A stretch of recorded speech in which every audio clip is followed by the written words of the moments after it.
Last week, we started in chapter 37 with the beginning of the story of Joseph and the events which led up to Joseph's brothers selling him into slavery in Egypt. And chapter 37 ended with Joseph being in Egypt, being sold to Potiphar, an officer of Pharaoh who was the captain of the guard, whilst his brothers had deceived their father Jacob into thinking that Joseph was dead, that he'd been killed by a wild animal.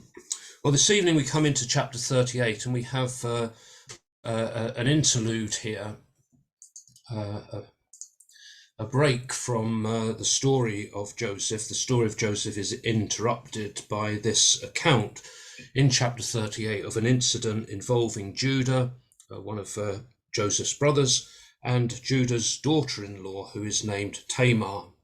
And the chapter is an important chapter. It seems a bit sort of out of place here and sort of interrupting the flow of the story of Joseph. But it is an important chapter because it gives us some information, in particular about the genealogy of Jesus Christ.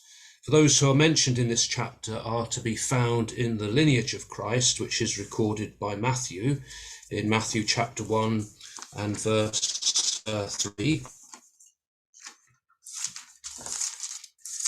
Matthew chapter 1 and verse 3, where Matthew is recording the genealogy of Jesus Christ, the son of David, the son of Abraham.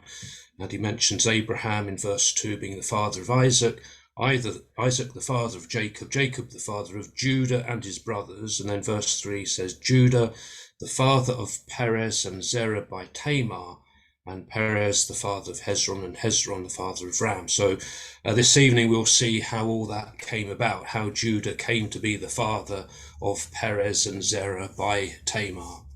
The accounts given by Luke as well also makes reference to Judah in Luke chapter 3 and verse 33. Luke records the order of names in the reverse.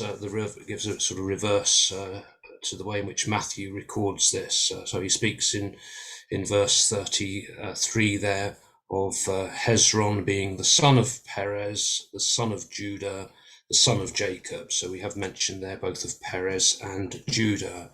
But we'll see this evening how all that came about and how they happen to be in that lineage of Jesus Christ. The chapter also shows us the danger facing Jacob's family and sons by their association with the Canaanites, the dwellers in the land of Canaan. And it helps us to understand why Israel had to go to Egypt in order to become a great nation. If Jacob's family had stayed in Canaan, they may well have lost their own distinct identity as descendants of Abraham, become absorbed in the Canaanites, and lost that identity as heirs to the promise that God had made. So we'll have a look at this chapter, and we'll begin here reading verses 1 to 11, Genesis chapter 38. It happened at that time that Judah went down from his brothers and turned into a certain Adullamite, whose name was Hira. There Judah saw the daughter of a certain Canaanite, whose name was Shua. He married her and went into her, and she conceived and bore a son, and he called his name Again she conceived and bore a son, and she called his name Onan. Yet again she bore a son, and she called his name Shelah. She was in Kezeb when she bore him. And Judah took a wife for his firstborn, and her name was Tamar. But Judah's firstborn, was wicked in the sight of the Lord, and the Lord slew him. Then Judah said to Onan, Go into your brother's wife, and perform the duty of a brother-in-law to her, and raise up offspring for your brother. But Onan knew that the offspring would not be his. So when he went into his brother's wife, he spilled the semen on the ground, lest he should give offspring to his brother. And what he did was displeasing in the sight of the Lord, and he slew him also. Then Judah said to Tamar his daughter-in-law, Remain a widow in your father's house till Shelah my son grows up. For he feared that he would die, like his brothers. So Tamar went and dwelt in her father's house. The account opens here with Judah's marriage to the daughter of a certain Canaanite whose name was Shua. There had been concerns about with Abraham, concerns about Isaac not marrying Canaanite. That's mentioned in Genesis chapter 24 and verse 3. Abraham didn't want Isaac to take a wife from amongst the Canaanites, and so he sent his servant to his homeland to find a wife for him there, which was Rebekah. And also Isaac was concerned that Jacob should not marry a Canaanite woman as well. Jacob and Rebekah had that concern also. But in this case, we see that Judah does marry a Canaanite woman. The name of Judah's wife, a Canaanite wife, is not recorded here. In 1 Chronicles chapter 2 and verse 3, she's mentioned there. This is the genealogy of Judah here, which mentions the sons of Judah, Onan and Shelah. These three, Bathshua, the Canaanitess, bore to him. So her name is given there as Bathshua, but Bathshua simply means daughter of Shua. The Hebrew word bat is the word for daughter. So Bathshua simply means daughter of Shua. Whether that was her actual name or she had some other name, we just don't know. Judah had seen this Canaanite woman, and when he was apart from his brothers, and he'd gone to see an Adullamite named Hira. So Judah had become friends with this man, Hira, who's from the town of Adullam. Judah's wife, Canaanite wife, conceived, and she bore a son who was named She then conceived again, and she gave birth to a second son named Onan. Whilst in a place called Kezeb, she bore a third son who was named Shelah. So these are Judah's three sons, Onan and Shelah, by his Canaanite wife. Judah then took a wife for his firstborn son whose name was Tamar. We don't know anything else about her background. She just appears here as being taken as a wife for his firstborn son. However, was wicked in the sight of the Lord, and the Lord killed him. We're not told, not given any details, not told what Er's wickedness was that caused the Lord to take his life or to take this drastic action, and we're not told how he died. Judah then instructed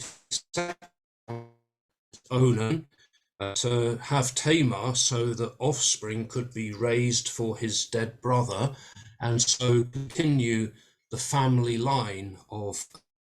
It was regarded as a duty, the duty of a brother-in-law, and it was quite a common custom in the ancient world. It's something that was became known as levirate marriage.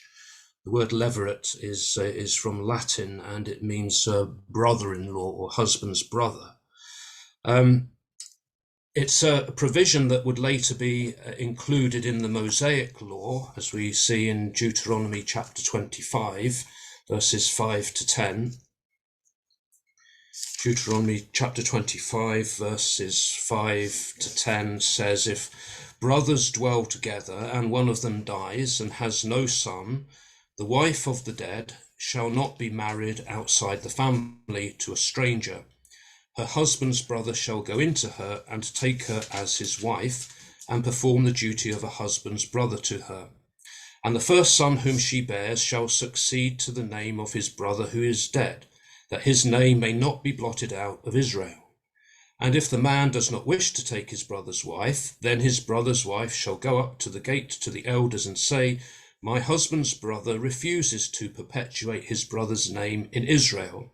He will not perform the duty of a husband's brother to me.'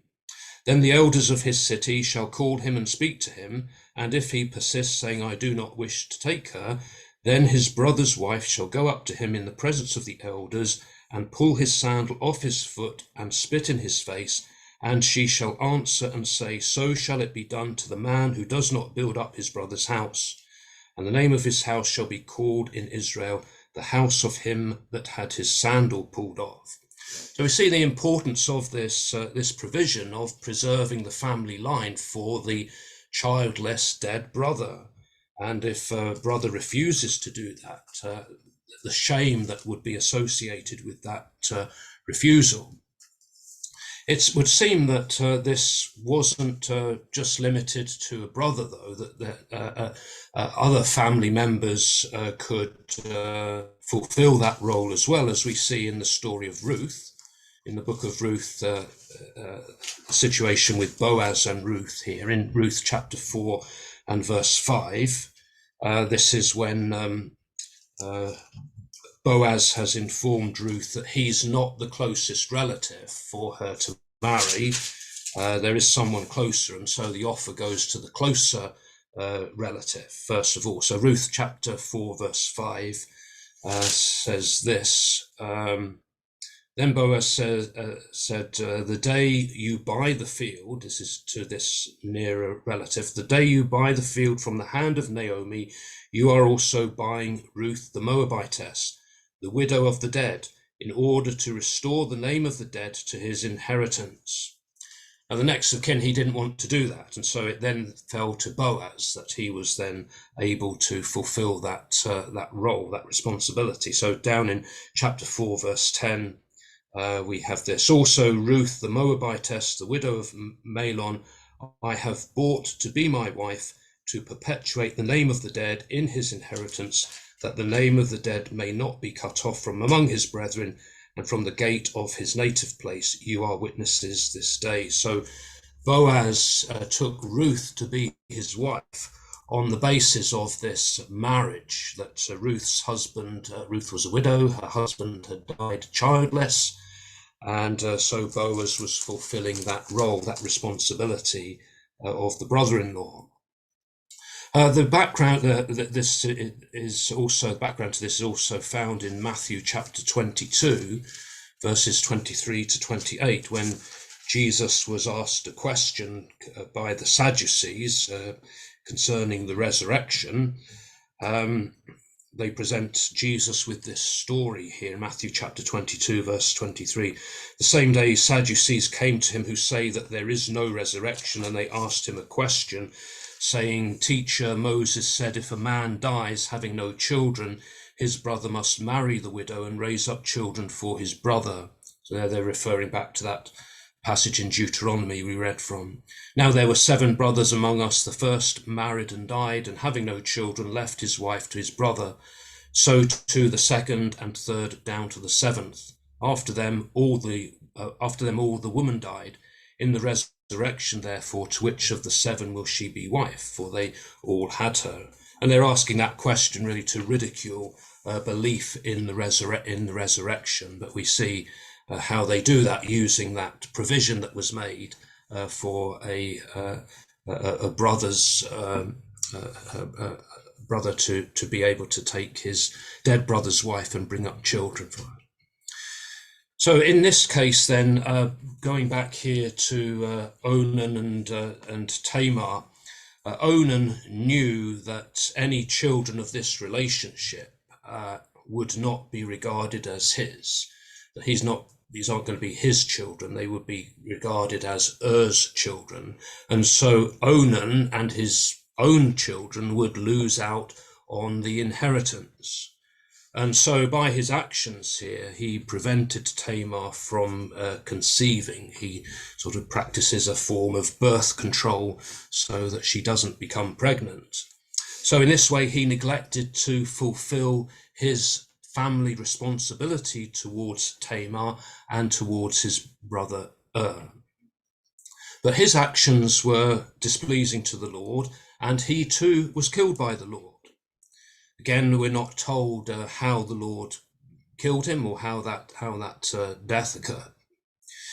Judah then instructed Tamar to remain as a widow. So she's been widowed twice now, and Judah told her to remain as a widow in her father's house until his 3rd son, Shelah, was grown up. So Shelah must have been considerably younger than the other two. And Judah then said that he would give him to her in marriage.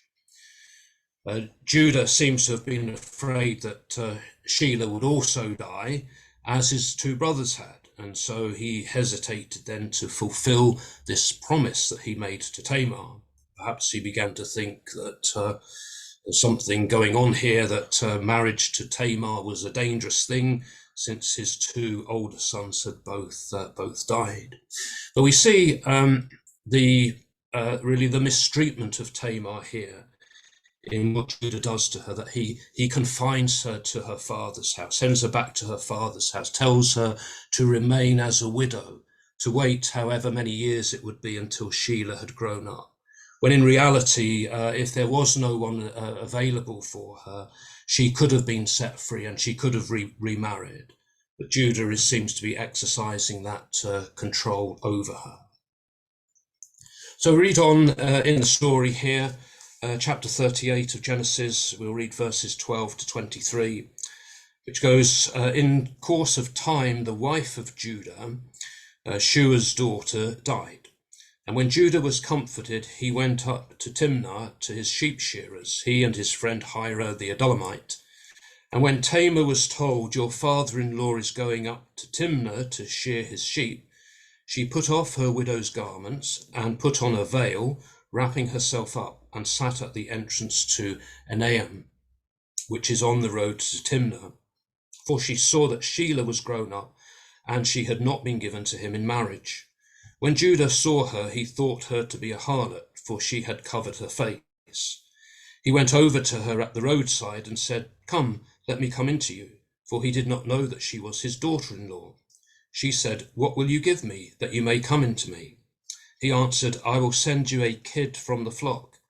And she said, will you give me a pledge till you send it? He said, what pledge shall I give you? She replied, your signet and your cord and your staff that is in your hand. So he gave them to her and went into her, and she conceived by him. Then she arose and went away, and taking off her veil, she put on the garments of her widowhood.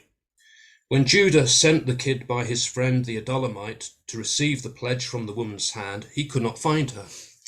And he asked the men of the place, where is the harlot who was at Enaim by the wayside? And they said, no harlot has been here. So he returned to Judah and said, I have not found her. And also the men of the place said, no harlot has been here. And Judah replied, let her keep the things as her own, lest we be laughed at. You see, I sent this kid, and you could not find her. So sometime later then, Judah's wife, the daughter of Shua, died. And after a period of mourning, Judah was comforted over the death of his wife, and he went to visit his sheep shearers at Timnah, a place called Timnah, and he was accompanied by his friend Hira the Adullamite. The time of sheep shearing would be a time of celebration. Tamar was aware that Shelah had now grown up, so he's grown from childhood to a man, and she still had not been given to Shelah in marriage. So she must have perhaps suspected that Judah was not going to keep his promise. And when she heard that Judah had gone to Timnah to shear the sheep, she decided then to take matters into her own hands. So she took off her widow's clothing and she put on a veil in order to hide her identity. And she went and she sat at the entrance to Enaim, a town on the road to Timnah. When Judah passed by and saw her, he assumed or he thought that she was a prostitute. Verse 15 says, for she had covered her face. There's something about this woman sitting by the side of the road that makes him think that she's a prostitute. So Judah propositioned her. He approached her for sex, unaware of her true identity. He asked, what will you give me that you may come into me? And Judah said that he would send a kid from his flock. She then asked if he would give her a pledge, until he sent the kid. So she's asking for some sort of guarantee or deposit that he will send this kid to her. And he asked her what she wanted as a pledge. So she asked for his signet, his cord, and his staff. The signet was a cylindrical seal used to make an impression on clay or wax, and it would have been an item of personal identity. The cord would have been threaded through the signet so it could be worn around the neck, and the staff may also have had some personal identifying marks on it. So the owner of these items could have easily been identified from them. So these are like Judah's identity documents that he's leaving with her. So Judah gave them to her and then had sex with her, and she conceived by him. Tamar then left and she went home. She took off her veil and she dressed herself in her widow's garments again. So Tamar has no intention of doing this again, of repeating this act. This had been a last desperate act on her part in order to get Judah to fulfill his responsibility towards her. So Judah then sent his friend, the Adullamite, Hira, with the promised kid. So he's keeping his word. He sends this kid and with his friend in order to go and find the woman and to retrieve the items that he had left with her in pledge. But Judah's friend looked, but he couldn't find the woman. And when he inquired about the whereabouts of the temple prostitute who had been at Enaim, the local people told him that there had been no temple prostitute there. And we note that different words are used for prostitute or harlot here in verse 15 and in verses 21 and 22. The word that is used in verse 15 is the word that means to commit fornication.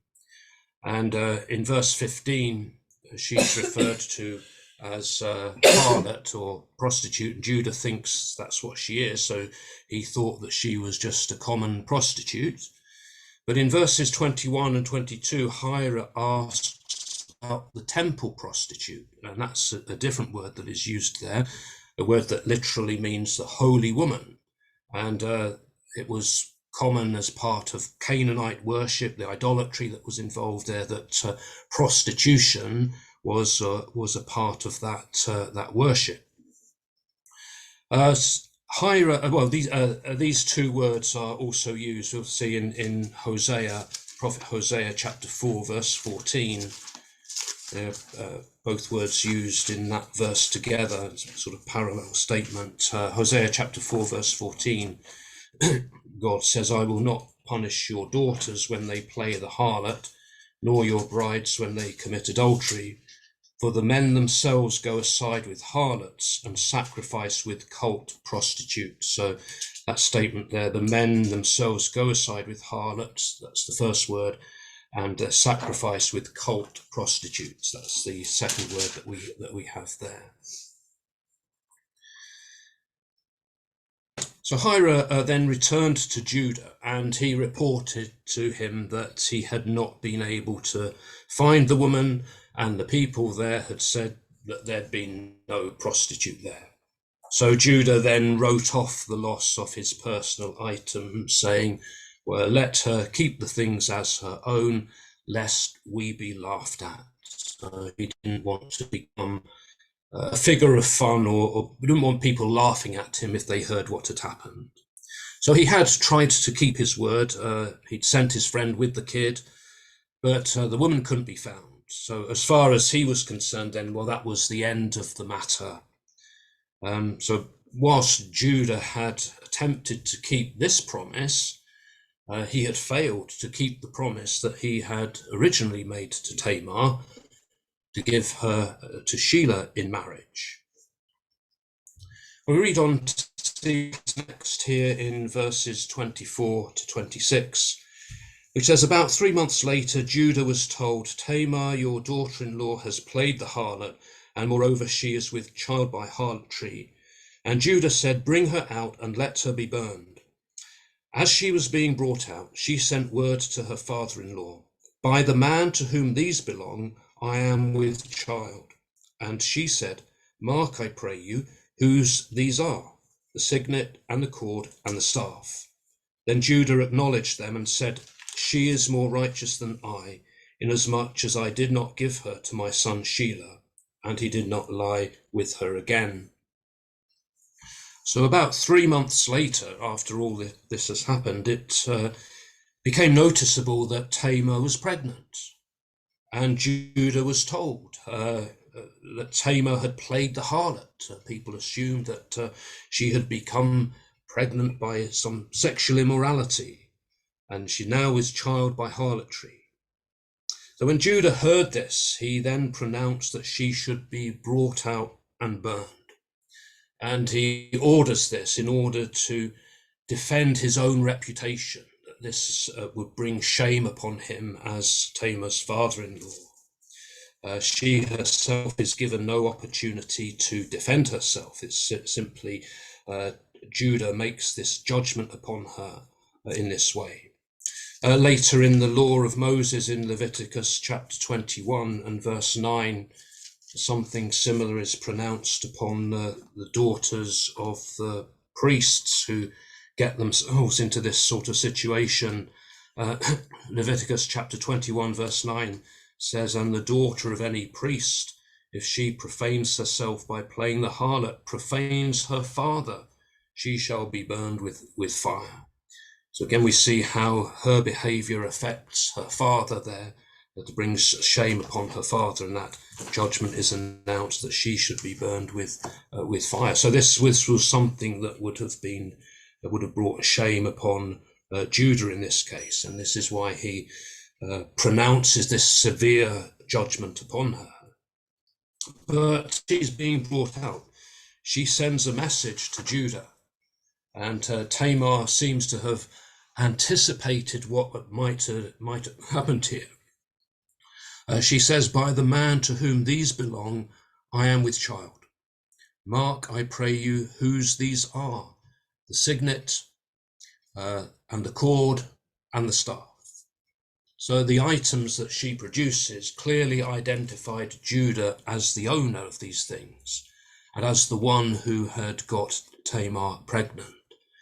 These, as we said earlier, are his identity documents. So he can't deny this. So Judah's actions then were publicly exposed. And he said in verse 26, she is more righteous than I, inasmuch as I did not give her my son Shelah. So Judah has to confess that he had wronged Tamar by failing to keep his word. She was innocent and he was guilty. We may wonder, well, how can Tamar's action be regarded as righteous or innocent? She had used deception here. But at that time, the matter that was of greatest importance to her was the honouring of Judah's dead sons and the preservation of the family line. She had been denied her legal rights in all of this. And so Tamar did what she did in order to preserve her dead husband's family line when Judah had failed to honour his promise. So by her actions here, she was holding Judah to account for failing to keep his word to her, and she was securing her own legal rights in this way. The conclusion to the story comes verses 27 to 30 then. When the time of her delivery came, there were twins in her womb. And when she was in labour, one put out a hand, and the midwife took and bound on his hand a scarlet thread, saying, this came out first. But as he drew back his hand, behold, his brother came out. And she said, what a breach you have made for yourself. Therefore his name was called Perez. Afterward, his brother came out with the scarlet thread upon his hand, and his name was called Zerah. So when the time came for Tamar to give birth, she had twin boys. During the labor, one of the babies put out his hand, and the midwife tied a red thread around his hand to indicate that he was the first to come out. But the baby then drew his hand back into the womb, and his brother then forced his way out, leading Tamar, or the midwife, to say, "What a breach you have made for yourself." And so he was then given the name Perez, which means breach or breaking forth. The other twin, with the red thread still around his hand, then came out, and he was named Zerah, which means brightness. Tamar, who had already been widowed twice, then was now blessed with these twin boys, so ensuring the continuation of the family line of Judah. And as we mentioned at the beginning here, she and her sons are honored by inclusion in the record of Christ's genealogy there in Matthew chapter 1 and verse 3. Perez is also named in the book of Ruth, in Ruth chapter 4, verses 11 and 12, in the genealogy of King David here. Ruth chapter 4, verse 11.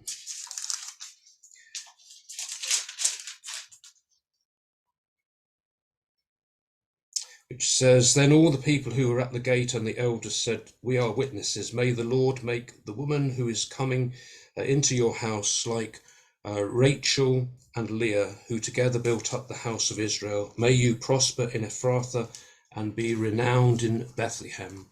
And may your house be like the house of Perez, whom Tamar bore to Judah, because of the children that the Lord will give you by this young woman.'" That's the blessing on Boaz there. And then verses 18 to 22, the final verses of the book of Ruth. "Now these are the descendants of Perez. Perez was the father of Hezron, Hezron of Ram, Ram of Aminadab, Aminadab of Nashon, Nashon of Salmon, Salmon of Boaz, Boaz of Obed, Obed of Jesse, and Jesse of David." So the family line there of David is traced from Perez there, from Perez through to David. So Perez, child here, it plays an important role in that lineage, leading to David and then ultimately to Jesus Christ as well. So that's the conclusion of that story, and a few things to think about. Perhaps, what do you think about the way Tamar was treated by Judah in all of this? How does the story show God's concern for widows? Tamar was widowed twice here. And what do we learn about the character of Judah from this story? Let's stop there, and if you have any thoughts